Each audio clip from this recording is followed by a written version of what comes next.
नमस्कार।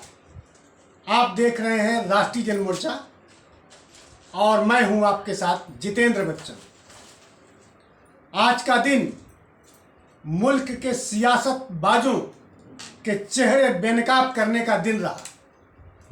Madras high court ने एक जनहित याचिका की सुनवाई करते हुए जो टिप्पणी की है वो चुनाव आयोग के लिए तो है ही, इसके अलावा अगर हमारे देश के राजनीतिक जो अपने आप को राजनीति का धुरंधर समझते और कहते हैं, उनके चेहरे आज निश्चित ही मुरझा गए होंगे।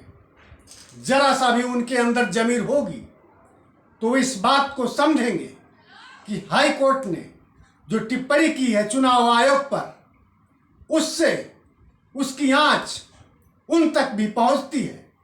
उनके चेहरे पब्लिक के सामने आ गए हैं। जिन राज्यों में विधानसभा चुनाव हो रहे हैं वहां महामारी किस कदर अब फैल रही है, इसके जिम्मेदार चुनाव आयोग तो है ही, आप भी हैं।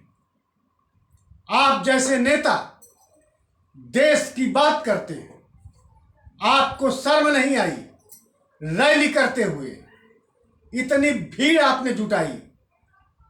किसी भी कोरोना प्रोटोकॉल का आपने पालन नहीं किया और ना ही पब्लिक को ऐसा कोई मैसेज भेजा कि जिस सत्ता को पाने के लिए, जिस सत्ता के लालच में आपने जिस जनता को कोरोना महामारी की आग में झोंक दिया, उसका कल क्या जवाब देंगे? आपके पास कोई जवाब नहीं है।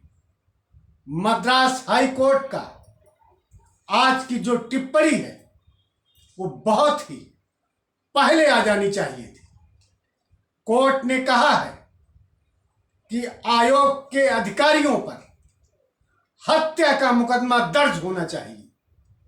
ये इस बात को साबित करता है कि हमारे देश के नेता किस कदर सत्ता की लालच में कितनी बड़ी गलतियां कर रहे थे। चुनाव आयोग ने जनता की कोई परवाह नहीं की, नेताओं को खुली छूट दी रैली करने के लिए, भीड़ जुटाने के लिए, जनता को गुमराह करने के लिए। जो भी हथकंडे अपनाए गए आज वो एक एक करके सामने आ रहे हैं। अब जब चुनाव खत्म होने पे है तब चुनाव आयोग जागा है, उसकी नींव टूटी है, ऐसा नहीं है।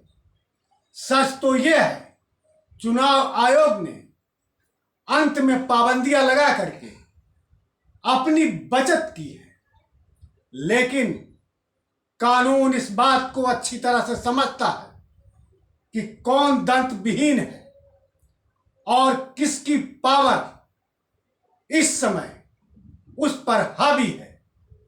चुनाव आयोग के अधिकारियों ने कोई रिपोर्ट इससे पहले नहीं की कि जनता में कोरोना महामारी को लेकर के बड़ा गलत मैसेज जा सकता है।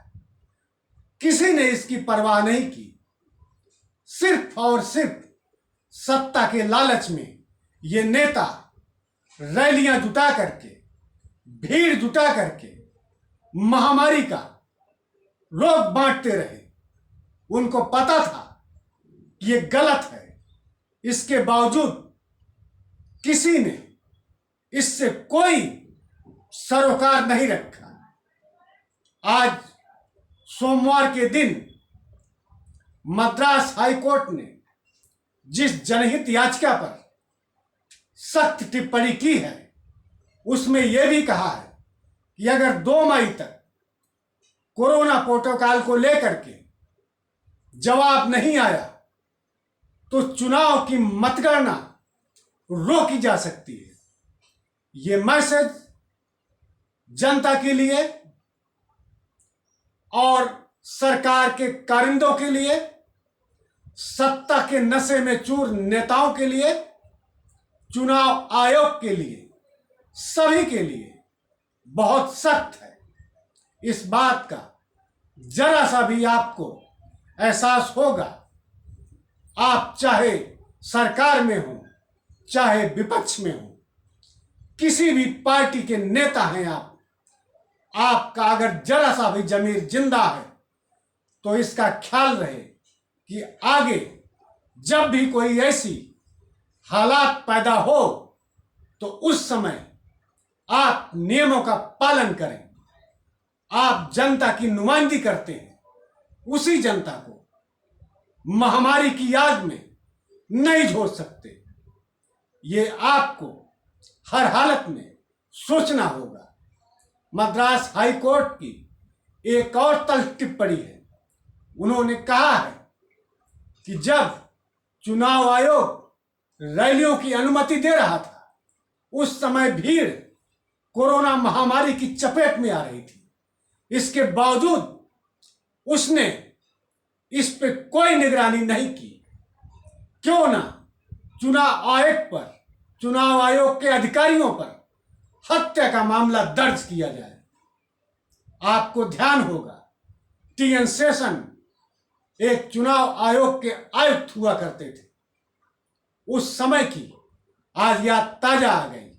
हम इतना ही कहना चाहते हैं कि राजनीति के जो कर रहे हैं राजनीति इस तरह की गंदी, और जो राजनीति का धंधा करते हैं, उनके लिए ये चुनाव आयोग ही नहीं, मद्रास हाई कोर्ट की सख्त चेतावनी है।